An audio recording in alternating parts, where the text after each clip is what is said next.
Latest updates ఎప్పటికప్పుడు పొందడానికి Big TV WhatsApp channel follow అవ్వండి. లింక్ డిస్క్రిప్షన్ లో ఉంది. మనం ప్రతి నెల కూడా కనీసం 2 మార్లైనా స్వామివారి యొక్క కళ్యాణం జరిపించుకోవడం జరుగుతుంది. ఇలానే ప్రతి సంవత్సరం కూడా జరగాలని ఆకాంక్షిస్తూ స్వామిని ప్రార్థిస్తూ ఉన్నాం. మరి ప్రప్రథమంగా ఈ సంవత్సరంతో ప్రారంభం చేసి రాంబాబు గారు, జ్యోత్స్నా గారు సాంప్రదాయబద్ధంగా చక్కగా వస్త్రధారణ చేసుకుని చక్కగా స్వామివారి యొక్క కళ్యాణోత్సవంలో పాల్గొని వారు తరించడమే కాకుండా అందరినీ కూడా తరింపజేస్తూ కార్తీక మాసంలో ఆ పార్వతీ పరమేశ్వరుడు యొక్క అనుగ్రహాన్ని మనందరికీ కూడా కలిగించినందుకు వారికి ముందుగా స్వామివారి తరఫున వారికి ఆశీస్సులు తెలుపుతూ ఉన్నాము. అర్చకుల తరఫున, దేవస్థానం తరఫున. మరి విశేషంగా కార్తీక మాసంలో ఉమామహేశ్వర స్వామి వారి యొక్క పార్వతీ పరమేశ్వర కళ్యాణం అంటేనే ఎంతో ప్రీతికరమైనటువంటి మహోన్నతమైనటువంటి విశేషమైనటువంటి కళ్యాణోత్సవం మనం వీక్షించడం మన అదృష్టంగా భావించాలి. స్వామి వారి యొక్క చేసి విచిత్రంగా అడిగి రావే ఏమంటే మీరు పూర్వకాలంలో చేసుకున్నట్టుగా మీరు చేసుకుంటారంటే కాదు, మీరే వచ్చి మా తండ్రి గారిని హిమవంతుని అడిగి మీరందరూ మీరుగా వచ్చి అడిగి నన్ను తీసుకుని వెళ్ళండి, కన్యాదానం చేసిన తర్వాతే నేను వస్తానని చెప్పి ఆవిడ అడగడం. అలా హిమవంతుడి దగ్గరికి, మేనక దగ్గరికి శివుడే సాక్షాత్తు వచ్చి స్వామివారి అడుగుతారు, నాకు ఈ కళ్యాణం చేయాలి అని చెప్పి. ఆయన అప్పుడు ఆ రూపంలో వచ్చినప్పుడు మన్మథాకరణం అప్పుడు సరేనని చెప్తారు. సరే అని అన్న తర్వాత హిమవంతుడికి మేనకి చాలా సంతోషం ఉంటుంది. చాలా తపస్సు చేసింది, నా కోరిక, నా యొక్క కుమార్తె తపస్సు చేసి వరుణ్ణి చేసుకున్నది అని చెప్పి ఎంతో సంతోషంగా ఉన్నప్పుడు దేవతలందరూ కూడా వచ్చి శివుడి దగ్గర వేడుకుంటారు, అయ్యా హిమవంతుడు మేనకాదేవి మరి కన్యాదానం చేసిన తర్వాత వాళ్ళు మీలో ఐక్యమైపోతారు.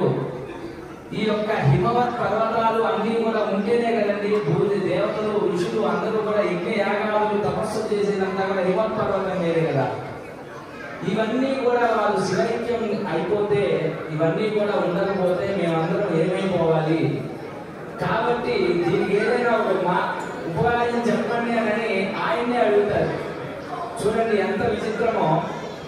ఆయన దగ్గరికి వచ్చి నా కళ్యాణం జరగకూడదు, ఈ కళ్యాణం అంటే త్రికరణ శుద్ధిగా జరిగితే మీలో ఐక్యం అయిపోతారు వాళ్ళు. కాబట్టి ఆ త్రికరణ శుద్ధి లేకుండా కన్యాదానం చేసేటట్టుగా చేయండి అని చెప్పి ఆయన్నే అడుగుతారు. ఎంత భోలాశంకరుడు అని అంటే ఆయనే చూడండి.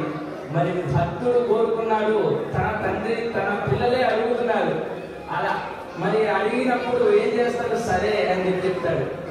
త్రికరణ శుద్ధిగా లేకుండా వాళ్ళ మనస్సులో ఎలా చేయాలి అని ఆలోచించి ఇవన్నీ చేస్తూ ఉంటాడు స్వామివారు. తీరా కళ్యాణోత్సవం దగ్గర కళ్యాణ గడియలన్నీ కూడా దగ్గరకు వస్తాయి.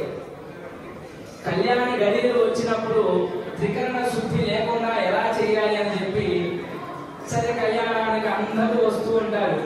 వీళ్ళ వైపు వాళ్ళందరూ కూడా, శివుడి వైపు విష్ణు, బ్రహ్మ, విష్ణు, మహేశ్వరులు అందరూ కూడా వస్తారు. అత్తగారికి ఏమో మేనగారికి ఎలా ఉంటాడో మా అల్లుడు అని చెప్పి ముందుగా రెడీ పొద్దున్నే కూర్చుంటుంది.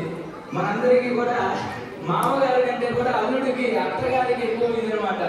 మా అల్లుడు ఎలా ఉంటాడో మా అల్లుడికి అందరినీ చూపించుకోవాలి కాబట్టి ఆవిడ పొద్దున్నే రెడీ అయిపోయి కూర్చుంది.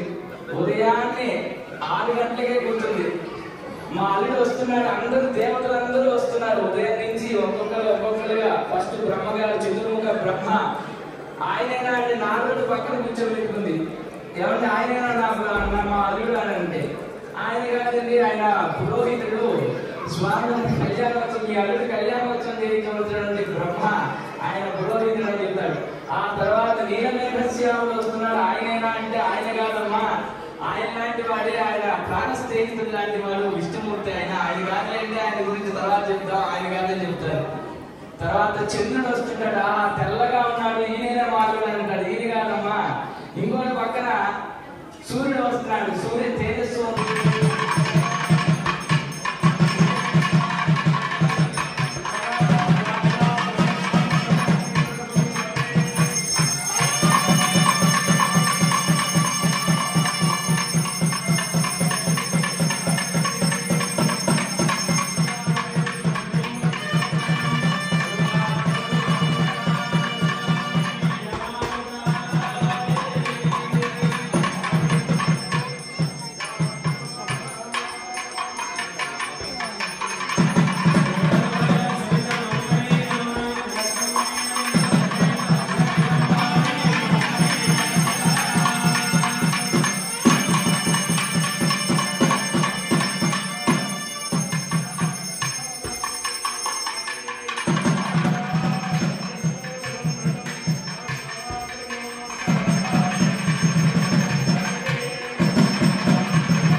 For more videos like this, subscribe Big TV channel.